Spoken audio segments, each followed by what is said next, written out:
पूर्वजों ने ऐसी नींव डाली कि जहां विश्व का कोई भी देश नहीं पहुंच पाया, वहां चांद पर भारत पहुंचा है।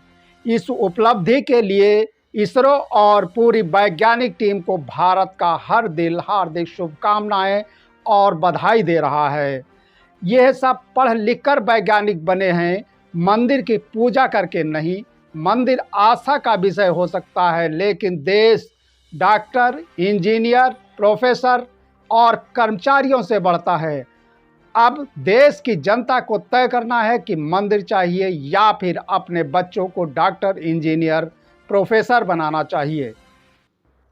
बीजेपी 70 साल को लेकर कांग्रेस को कोसती रहती है, लेकिन यहां पर सिर्फ मनमोहन सरकार के कार्यकाल के 5 बड़ी उपलब्धियों को बताएंगे, जिसका बीजेपी के पास कोई जवाब और जोड़ नहीं है, जिससे लंबे समय तक भारत की जनता को लाभ मिलता रहेगा।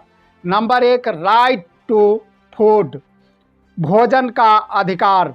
नंबर 2, राइट टू इंफॉर्मेशन, सूचना का अधिकार। Number 3, Aadhaar. Number 4, MNREGA. Number 5, nuclear deal. अब नंबर 1, भोजन का अधिकार। राष्ट्रीय खाद्य सुरक्षा अधिनियम 2013 को संबंधित योजनाओं और कार्यक्रमों के माध्यम से कमजोर लोगों को बेहतर पोषण सेवन सुनिश्चित करने के लिए पेश किया गया था, जिससे भोजन तक पहुंच एक कानूनी अधिकार बन गई।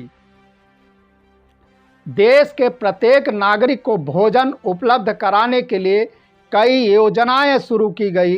राष्ट्रीय खाद्य सुरक्षा मिशन, अंत्योदय अन्न योजना, मध्याह्न भोजन योजना, अन्नपूर्णा योजना, किशोरियों के सशक्तिकरण के लिए राजीव गांधी योजना, बीपीएल और एपीएल परिवारों के लिए राष्ट्रीय पारिवारिक लाभ कार्यक्रम और सार्वजनिक खाद्य वितरण योजना। बहुत अच्छी। भले बीजेपी जो है 5 किलो राशन को लेकर ढिंढोरा पीट रही हो, लेकिन इसके पहले भी मनमोहन सरकार ने इस कानून को लेकर आई थी और जिसका लाभ आज जनता को मिल रहा है। नंबर 2, सूचना का अधिकार। सूचना का अधिकार अधिनियम वर्ष 2005 में पारित किया गया था। यह कानून भारतीय नागरिकों को सार्वजनिक प्राधिकरण से कोई भी सुलभ जानकारी प्राप्त करने के अधिकार देता है और सरकार उसके पदाधिकारियों को अधिक जवाबदेही और जिम्मेदार बनाता है। 15 जून 2005 को इस अधिनियमित किया गया और पूर्णतः 12 अक्टूबर 2005 को संपूर्ण धाराओं के साथ लागू कर दिया गया। यह कानून भारतीय नागरिकों को सार्वजनिक प्राधिकरण से कोई भी सुलभ जानकारी प्राप्त करने का अधिकार देता है और सरकार उसके पदाधिकारियों को अधिक जवाबदेही और जिम्मेदार बनाता है। सूचना का अधिकार अधिनियम का मूल उद्देश्य नागरिकों को सशक्त बनाने और सरकार के कार्य में पारदर्शिता और उत्तरदायित्व को बढ़ावा देना, भ्रष्टाचार को नियंत्रित करना और वास्तविक अर्थों में हमारे लोकतंत्र को लोगों के लिए कामयाब बनाना है। यह कानून नागरिकों को सरकार की गतिविधियों के बारे में जानकारी देने के लिए एक बड़ा कदम है। नंबर 3, आधार। आधार हर जगह आदमी की पहचान और उसके बारे में जानकारी करने के लिए आधार एक अनिवार्य डॉक्यूमेंट है, जिसके बगैर आज कोई भी काम होना लगभग असंभव दिख रहा है, बिना पहचान, बिना आधार के। नंबर 4, मनरेगा। मनमोहन सरकार में महात्मा गांधी राष्ट्रीय ग्रामीण रोजगार गारंटी अधिनियम मनरेगा के तहत साल भर में 100 दिन का रोजगार और हर दिन 100 रुपये न्यूनतम मजदूरी तय की गई। यह योजना 2 फरवरी 2006 को 200 जिलों में शुरू की गई। 1 अप्रैल 2008 तक इसे भारत के सभी 593 जिलों में इसे लागू कर दिया गया। 2006-07 में इस पर 110 अरब रुपए खर्च हुए। जो 2009 और 10 में बढ़कर 391 अरब रुपए हो गए थे। इस योजना के लिए 2018-19 में 61,084 करोड़ रुपए आवंटित किए गए।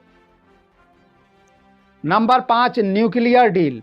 भारत के प्रधानमंत्री मनमोहन सिंह और अमेरिका के राष्ट्रपति जॉर्ज बुश ने 18 जुलाई 2006 को परमाणु समझौते पर हस्ताक्षर किए। प्रधानमंत्री और राष्ट्रपति बुश द्वारा जारी 18 जुलाई 2005 के संयुक्त वक्तव्य में भारत और अमेरिका ने घोषणा की कि वे असैनिक परमाणु ऊर्जा में सहयोग करेंगे। भूमि अधिग्रहण अधिनियम। आज गांव चमचमक दिखाई दे पड़ रहे हैं और घरों के सामने मर्सिडीज कार खड़ी है, तो उसका सबसे बड़ा आधार यह कानून है, भूमि अधिग्रहण अधिनियम 2013। भारत सरकार द्वारा पारित एक कानून है। नए कानून के अनुसार यदि किसी गांव में जमीन का अधिग्रहण किया गया तो भूमि स्वामी को मुआवजा 4 गुना मिलेगा। सरकार को किसी भी परिस्थिति में बिना अधिग्रहण या उचित मुआवजा दिए निजी जमीनों पर कब्जा नहीं करना चाहिए। अब विश्लेषकों के अनुसार नोटबंदी और डायरेक्ट बेनिफिट ट्रांसफ़र डीबीटी ने लोगों को बैंकों तक पहुंचा दिया है। हालांकि खातों की संख्या और जमा राशि में तेजी से इजाफा हुआ था, मगर जल्द ही भारत के सामने निष्क्रिय खातों की बड़ी चुनौती है। वर्ल्ड बैंक के अनुसार भारत में 48% बैंक खाते निष्क्रिय हैं, जो अन्य विकासशील देशों की औसत की तुलना में लगभग 2 गुना अधिक है। भले ही बीजेपी सरकार जनधन योजना से बहुत ही लोकप्रियता हासिल की, लेकिन उसका परिणाम क्या हुआ ये जनता भली भांति जानती है।